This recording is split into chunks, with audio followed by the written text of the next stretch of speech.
Hello dear students, welcome back to my channel Aditya Physics Classes. Student, today in this lecture we will start a new chapter current electricity. Okay?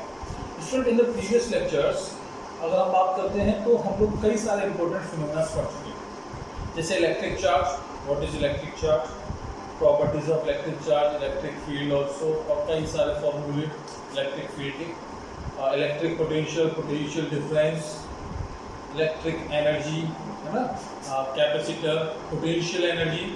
So potential energy से मुझे एक बात याद आई, potential energy में हम लोग कैसे calculate किया करते थे इलेक्ट्रिक चार्ज की, इलेक्ट्रिक पोटेंशियल एनर्जी। हम लोग एक इलेक्ट्रिक चार्ज पे बाय एक्सटर्नल सोर्स वर्क करते थे और उस पर वो पोटेंशियल एनर्जी के फॉर्म में स्टोर हो जाता था। जो भी वर्क हम लोग करते थे, जो भी एनर्जी हम लोग खर्च करते थे, वो वर्क करके वो एनर्जी किसके फॉर्म में स्टोर हो जाती थी, पोटेंशियल एनर्जी के फॉर्म में स्टोर हो जाती थी। ओके, तो ऐसे ही यहाँ इलेक्ट्रिक करंट इलेक्ट्रिसिटी में वो इलेक्ट्रिक चार्ज फ्लो होगा, यानी मैं अगर बात करता हूँ करंट इलेक्ट्रिसिटी तो flow of charge, flow of charge, इसको हम लोग ऐसे क्लियर कर सकते हैं फ्लो ऑफ चार्ज को, जैसे वाटर का भी फ्लो होता है। वाटर भी जो फ्लो होता है वो भी high level to low level होता है, मतलब high potential to low potential.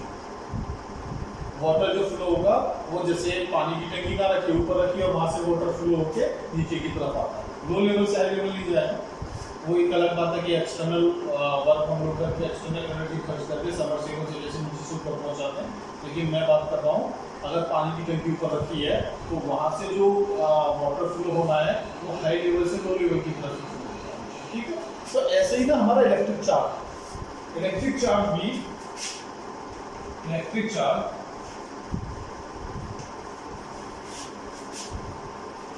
ये भी हमारा high potential to low potential flow. ठीक है, याद रखिए हाई पोटेंशियल से लो पोटेंशियल की तरफ फ्लो। ठीक है, तो जो हमारे कई सारे चार्जेस हैं, जो भी हमारे चार्जेस जब फ्लो होते हैं, जैसे पावर प्लांट से और हमारे घरों तक जो करंट फ्लो होकर आता है, तो वहाँ पे क्या होता है, वहाँ पे हाई पोटेंशियल होता है और हाई पोटेंशियल से लो पोटेंशियल तक वो चार्जेस फ्लो होके पहले हमारे गांव के ट्रांसफार्मर तक आते हैं, फिर गांव के ट्रांसफार्मर से हमारे घरों तक बिजली को, जिसको हम लोग बोलते हैं करंट, इलेक्ट्रिसिटी, वो इलेक्ट्रिसिटी फ्लो होके आती है। तो हमेशा याद रखिए कि जो करंट है, जो इलेक्ट्रिसिटी है, वो हाई पोटेंशियल से लो पोटेंशियल की तरफ फ्लो होती है। ठीक है, अब अगर मैं डेफिनेशन की बात करता हूँ कि इलेक्ट्रिक करंट होता क्या है, व्हाट इज इलेक्ट्रिक करंट,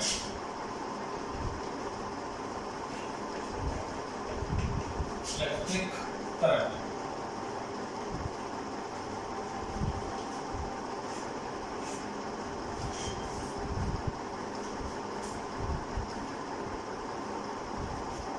तो जो हमारा इलेक्ट्रिक चार्ज यानी the charge flowing per second, per second, ठीक है, यानी पर सेकंड जो चार्ज फ्लो होता है उसी को हम लोग क्या बोलेंगे, इलेक्ट्रिक करंट। ठीक है, शॉर्ट में definition, the electric charge flow per second is called electric current। ठीक है बेटा, short definition electric current. So it is represented I, so I is equal to electric charge को हम लोग क्यों लिखते हैं बेटा, charge flow per second, so I is equal to Q upon T लिख सकते हैं। Okay, I is equal to Q upon T, this is the definition of electric current. Normal सी बात है कि चार्जेस जो पर सेकंड फ्लो होता है, मान लो ये हमारे पास एक कंडक्टर है, ठीक है, यहाँ से हमारे चार्जेस, ये इलेक्ट्रॉन्स, ठीक है, एक सेकंड में जो फ्लो हो रहा है उसको हम लोग क्या बोलेंगे, पर सेकंड फ्लो होने वाले चार्जेस को electric current.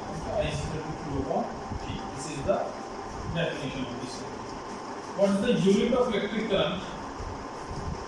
So now unit of charge is coulomb, unit of time is second, so coulomb per second, this is equal to ampere. So 1 coulomb per second, this is equal to 1 ampere, तो उसकी जो unit है ampere वो एक scientist के नाम पे है और साइंटिस्ट की यूनिट्स को कैपिटल लेटर से लिखते हैं, इसलिए इसका एम्पियर का ए हमको कैपिटल लिखेंगे। ठीक है, एंगस्ट्रॉम को समझ लेना इसको एम्पियर। ठीक है, एंगस्ट्रॉम के लिए ए बना के उसके ऊपर ऐसे ये ठीक है। तो याद रखिएगा 1 coulomb per second this is equal to 1 ampere. This is the unit of electric charge. Okay, now what is the dimension of electric charge? So dimension of q is 80 and dimension of time is t, so dimension of electric current is e. Okay, yeah, this is the dimension of electric current, small. Okay, now electric current is a scalar quantity or vector quantity? तो सबसे पहले तो आप ये समझ लीजिए कि जो इलेक्ट्रिक करंट है वो इलेक्ट्रॉन के फ्लो के अपोजिट डायरेक्शन में फ्लो है। यानी अगर ये कंडक्टर है और इस कंडक्टर में ये इलेक्ट्रॉन्स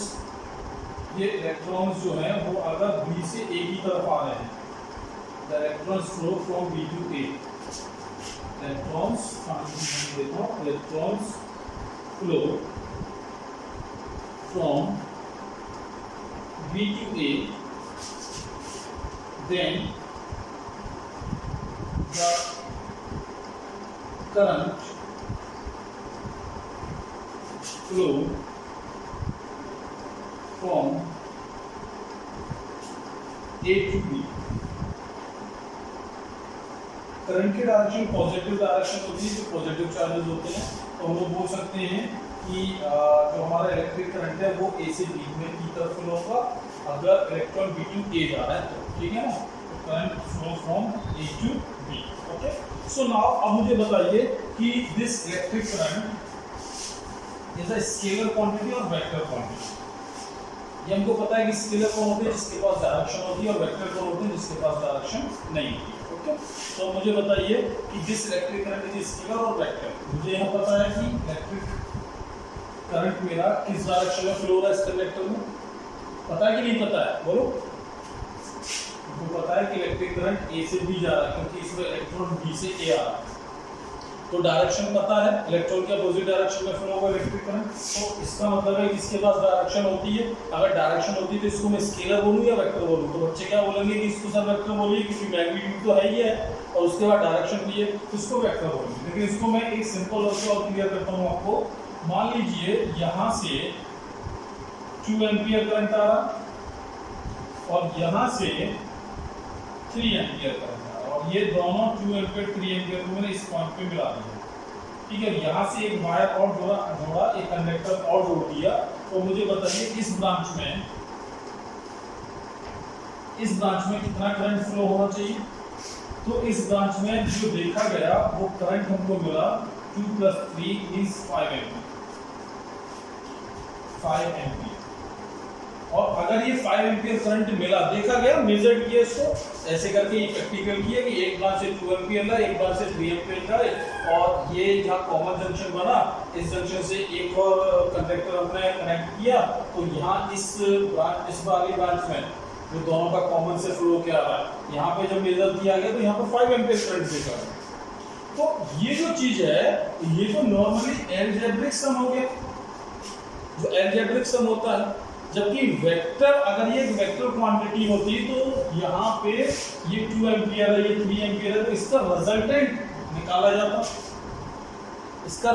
निकाला जाता और उसको हम लोग कैलकुलेट करते कि कितना एम्पियर करंट इसमें आया है वेक्टर लॉ से। भाई वेक्टर एडिशन होना था, अलजेब्रिक सम थोड़ी ना होना था, तो लेकिन यहाँ पे हुआ वो अलजेब्रिक सम हुआ, वेक्टर सम वाला यहाँ पे नहीं निकल के आया। तो याद रखिए कि जो हम लोग वेक्टर और स्केलर को डिफाइन करते हैं वहां पे हम लोग वैसे तो नॉर्मली बोल देते हैं कि अगर डायरेक्शन मैग्नीट्यूड दोनों है as well as direction and magnitude, so vector and only magnitude no direction is scalar, तो वहां पर हम लोग बोल देते हैं। लेकिन क्लियर जो पूरी डेफिनेशन है वो ये है कि जो वेक्टर क्वांटिटीज होती हैं in which hold vectors law and जो स्केलर क्वांटिटी होती है in which hold Newton's algebraic sum, उसको हम लोग अलजेब्रिक मेथड से सॉल्व कर लेते हैं। जैसे यहाँ किया 2 एम्पियर 3 एम्पियर अलजेब्रिक सम कर दिया 2 + 3 5 एम्पियर। लेकिन अगर मान लीजिए ये ऐसे करंट आ रहा होता यहाँ से 2 एम्पियर, ये डायग्राम को और अच्छे से क्लियर कर देता हूँ। और यहाँ से 3 एम्पियर ये जंक्शन वाला पॉइंट हो जाता। तो बताइए इस ब्रांच में कितना जाना चाहिए, इस ब्रांच में कितना करंट जाना चाहिए था। तो आप लोग क्या करते हैं, इसका वेक्टर सम से निकाल के देखते हैं इसको, ठीक है ना। वेक्टर सम वेक्टर फॉर्मूला लगा के देखते हैं, जो भी रिजल्टेंट वाला r = cos θ। यहाँ पे दोनों के बीच का एंगल 90 डिग्री है, तो लगा के इसको सॉल्व कर लीजिए। I1 की वैल्यू भी होगी 2 एम्पीयर, I2 की वैल्यू भी होगी 3 ampere. So resultant this is equal to I1 square यानी 4, I2 स्क्वायर यानी 9 प्लस 2 I1 I2, तो 3 2 6 6 2 12 और cos 90 की वैल्यू कितनी हो जाएगी 1, ठीक है ना।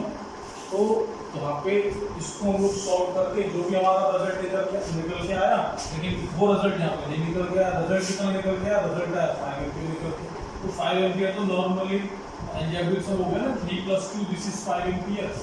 इस लॉ से जो रिजल्ट निकल के आया उतना करेंगे 5 वाली। तो इसका मतलब क्या है, ये वेक्टर लॉ का को फॉलो नहीं कर रहा है, ठीक है ना। ये वेक्टर लॉ को फॉलो नहीं कर रहा है, ये वाली बात यहाँ इसका रिजल्ट निकल के आया, ठीक है।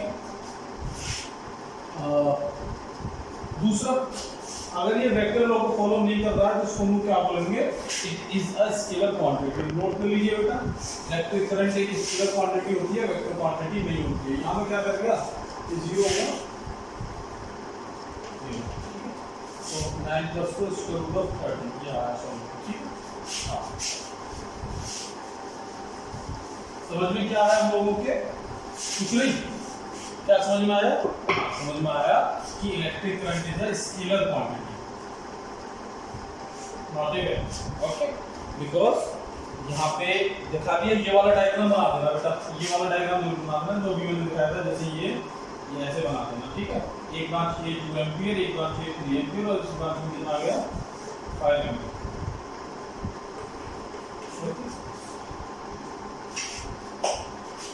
ना इलेक्ट्रिक करंट के बाद में अब हम एक और टॉपिक पढ़ते हैं, करंट डेंसिटी। सॉरी मेरा फोन नीचे गिर गया, स्क्रीन आपकी चली गई होगी, माफ़ कीजिएगा डिस्टरबेंस के लिए। Now current density, okay. Next topic is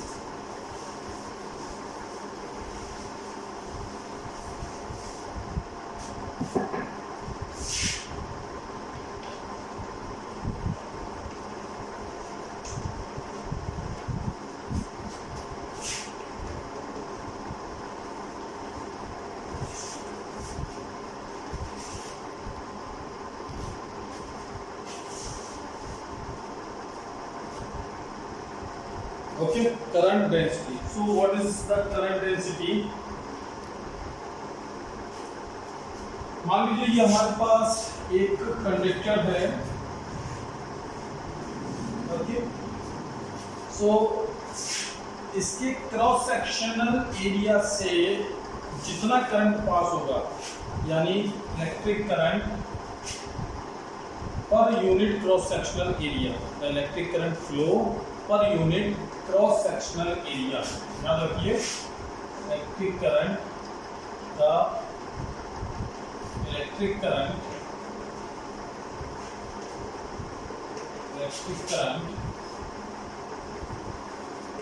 flow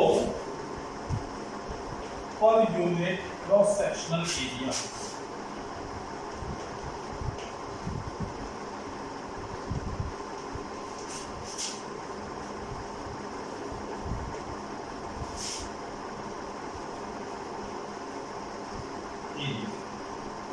is called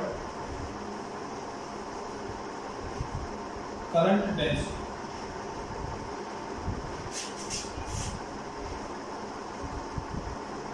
okay student, current density, ठीक है। इसको वैसे समझ सकते हैं। पहले तो ना यहाँ पे बच्चे कंफ्यूज होते हैं कि सर ये क्रॉस सेक्शनल एरिया क्या बीमारी होती है, इसका मतलब क्या है। तो इसको हम लोग ऐसे समझ सकते हैं, जैसे डेस्क, इस डेस्क का एक है एरिया, एरिया और क्रॉस सेक्शनल एरिया दोनों में डिफरेंस होता है। ये पहले आप समझ लीजिए। एरिया की बात करूंगा तो this is length, breadth, height, ठीक है। इसके पास 3 डायमेंशनल है तो 2 डायमेंशनल का प्रोडक्ट करा के इसका बना सकते हैं हम एरिया, ठीक है। अगर क्रॉस सेक्शनल एरिया की बात करेंगे तो इसको मैंने ये यहाँ से कट किया, यहाँ से इसको कट किया, इसको ना शेप से दिखाता हूँ बेहतर समझना है। जैसे ये चौक, ये तो ये जो आपको सामने दिख रहा है this is a cross sectional area.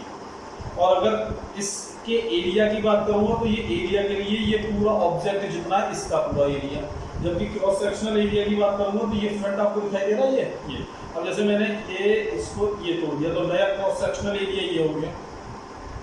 तो क्रॉस सेक्शनल एरिया और एरिया में डिफरेंस है। आगे ये तोड़ा तो नया क्रॉस सेक्शनल एरिया ये हो गया। तो ये जो दिखाई दे रहा है this is a cross sectional area, okay. इसको हम लोग बोलेंगे क्रॉस सेक्शनल एरिया। तो यहाँ पे मैंने डेफिनेशन में लिखा है इलेक्ट्रिक करंट फ्लो और यूनिट क्रॉस सेक्शनल एरिया। मान लो ए एरिया से फ्लो होने वाला, ए क्रॉस सेक्शनल एरिया से फ्लो होने वाला करंट है आई, ए क्रॉस सेक्शनल एरिया से फ्लो होने वाला करंट है आई। तो यूनिट एरिया से कितना करंट फ्लो होगा, यूनिट का मतलब 1 आई अपॉन ए। यूनिट एरिया से इतना करंट फ्लो होगा आई अपॉन ए। तो इसी को हम लोग बोल देते हैं this is a current density. और करंट डेंसिटी का को हम रिप्रेजेंट करेंगे जे से, J is equal to I upon A. ये इसका हो गया फॉर्मूला, ठीक है। J is equal to I upon. So this is a current density is a vector quantity. ये कैसी क्वांटिटी नोट कर लीजिएगा कहीं पे, वैसे मैंने नोट्स आपको बहुत भेज दिए PDF form. This is a vector quantity, okay. तो यहाँ से अगर हम लोग आई की वैल्यू निकालेंगे,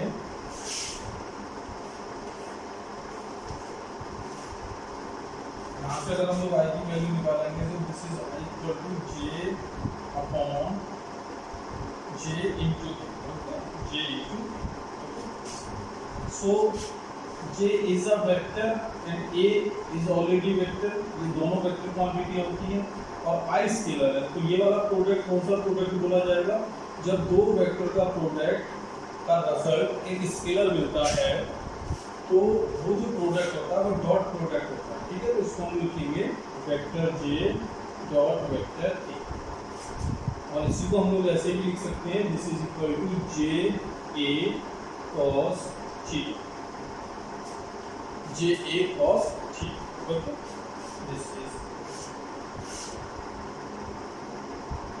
This is a electric current का formula in the form of current density and area vector, okay. Area vector अगर मैं यहाँ पे बनाना चाहता हूँ, जैसे ये मेरे पास ये क्रॉस सेक्शनल एरिया है, इस टाइम इसका एरिया वेक्टर ये है ए। और अगर ये क्रॉस सेक्शनल एरिया को मैंने ऐसे थीटा एंगल रोटेट करा दिया तो इलेक्ट्रिक करंट जो मेरा फ्लो हो रहा है उसमें चेंज आएगा। भाई यहाँ से जितने इलेक्ट्रॉन पास हो रहा है, अभी इसमें से कई सारे इलेक्ट्रॉन यहाँ से फ्लो हो रहे हैं, ये भी जा रहा है, ये भी। तो ये जो करंट फ्लो हो रहा है ये इस पूरे एरिया से क्रॉस होने वाले जितने भी इलेक्ट्रॉन हैं, इस पूरे क्रॉस सेक्शनल एरिया से पास होने वाले जितने भी इलेक्ट्रॉन हैं उनकी वजह से इलेक्ट्रिक करंट फ्लो हो रहा है, ठीक है। लेकिन अगर मैंने इसको थीटा एंगल को रोटेट करा दिया, ऐसे ये थीटा एंगल को रोटेट करा दिया, तो आप देखेंगे कि अब केवल इतने एरिया में जो भी इलेक्ट्रॉन आएंगे उनकी वजह से करंट फ्लो होगा। इतने एरिया में से जो आएंगे इस क्रॉस सेक्शनल एरिया में से, ठीक है ना। तो करंट की वैल्यू पे फर्क पड़ेगा। अगर मैं क्रॉस सेक्शनल एरिया थीटा इसको जो है रोटेट करा देता हूँ, घुमा देता हूँ, ठीक है ना। तो यहाँ पे अगर मैं ये वाला फॉर्मूला निकालना चाहूँ जे कॉस थीटा तो निकल जाएगा। मान लीजिए ये हमारे पास क्रॉस सेक्शनल एरिया है और इसका एरिया वेक्टर ये काम कर रहा है ए, ठीक है। सो इस डायरेक्शन में और इस डायरेक्शन में इसके दो कंपोनेंट ब्रेक करा सकते हैं। आप कंपोनेंट ब्रेक कैसे कराएंगे तो उसके लिए मुझे ये बताना चाहिए कि ये जो एरिया वेक्टर है ये किस कंपोनेंट के साथ थीटा एंगल बना रहा है। तो थीटा एंगल बना सकते हैं आप लोग, जैसे ये एंगल थीटा था, हमें यहाँ पे ये एंगल थीटा था, ठीक है। तो अगर ये एंगल थीटा है तो ये वाला एंगल कितना होगा ध्यान दीजिएगा। मैं दोबारा लिखता हूँ या वीडियो को आप पॉज करके बैक में जाके दोबारा देख लेना, ठीक है। तो ये वाला एंगल तो 90 डिग्री हो गया। ये वाला एक राइट एंगल ट्रायंगल बनना है कि नहीं, ये तो ये वाला चौक इसको बना और बड़ा कर देता हूँ इसको, ठीक है, और बड़ा कर लेता हूँ। ये हमारे पास ये रहा एक कंडक्टर, ठीक है, ये कंडक्टर है, ये इसका क्रॉस सेक्शनल एरिया शुरू में मैंने मान लिया। अभी जो मेरा इलेक्ट्रिक करंट है वो इस पूरे में से शुरू होगा, ठीक है, इस क्रॉस सेक्शन। उस समय इसका एरिया वेक्टर ये एरिया वेक्टर हमेशा सरफेस के परपेंडिकुलर होता है ना, पहले भी क्लियर करा चुके हैं जो इलेक्ट्रिक फोर्स वाले चैप्टर में, ये इसका एरिया वेक्टर। अब इसको मैंने इस क्रॉस सेक्शनल एरिया को थीटा एंगल रोटेट करा दिया, तो ये इसकी नई पोजीशन थीटा एंगल रोटेट करा दिया। अब जो मेरा करंट फ्लो होगा वो इतने में से होगा, इस क्रॉस सेक्शनल एरिया से फ्लो होने वाला चार्ज, ठीक है। और ये एंगल हमने बोल दिया थीटा, ओके। अच्छा ये वाला एंगल कितना होगा फिर, ये वाला एंगल कौन सा था, ये वाला एंगल तो 90 डिग्री सीधे दिखाई देगा। तो अगर ये 90 है तो ये वाला कितना होगा बेटा, 90 माइनस थीटा, ये वाला एंगल 90 माइनस थीटा। अब इसको हमने थीटा एंगल रोटेट कराया तो ये सरफेस, इस सरफेस के एरिया वेक्टर हमेशा परपेंडिकुलर होगा सरफेस का। इसका एरिया वेक्टर ऐसे, पहले सरफेस ऐसे था तो एरिया वेक्टर ऐसे, और सरफेस को ऐसे रोटेट करा दिया, एरिया वेक्टर ऐसे, ठीक है,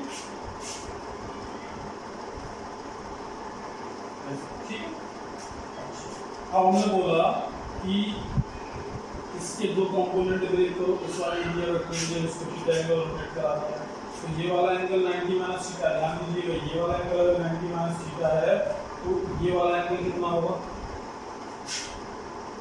90 माइनस थीटा ही होगा ना, ये वाला 90 माइनस थीटा, तो ये वाला भी 90 माइनस थीटा होगा।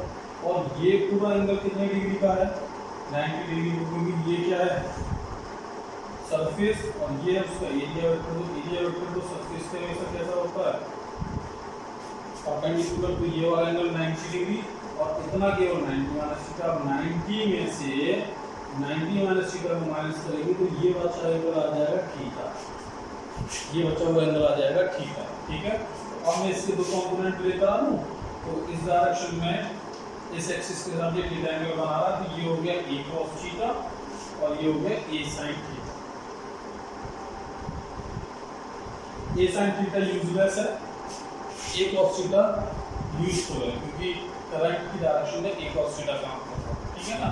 तो इसीलिए हम यहाँ पे जब I को निकालेंगे तो j a cos थीटा, ये वाला फॉर्मूला याद रखिएगा, ठीक है। वैसे ये इतना इम्पोर्टेंट नहीं है, बस एक बात समझ लीजिए तो मैंने समझा दिया आपको। वैसे आप सीधा सीधा केवल क्या याद रख सकते हैं इसमें, करंट डेंसिटी में the electric current flow per unit cross sectional area is called current density, और इसका फॉर्मूला J = I/A। ये भी आप रख सकते हैं कि ये एक वेक्टर क्वांटिटी है और I का ये formula in the form of current density and area, इस फॉर्म, ठीक है। इतना याद रखिए, ये कैसे हुआ क्या हुआ इसकी कोई ज़रूरत है नहीं, और जिसको समझना है तो वो समझ भी सकता है, ठीक है। ओके, सो यूनिट अगर मैं इसकी बनाना चाहूँगा, what is the unit of the current density, so इसकी यूनिट होगी एम्पियर, आई की एक की होगी मीटर स्क्वायर, तो ampere per metre square, ampere per metre square, and dimension is, I की डायमेंशन है a और एरिया की डायमेंशन है L, तो इसकी डायमेंशन हम लोग लिख सकते हैं, डायमेंशन L - 2 L - 2, इसको नोट कर लीजिए बेटा, इतना आप नोट करके लिख सकते हैं, ठीक है।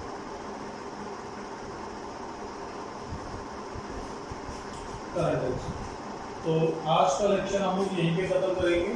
Today we will close here. In the next lecture, we will discuss relaxation time and the mean part of the lecture. Okay. So इसको हम लोग पढ़ेंगे in the next lecture.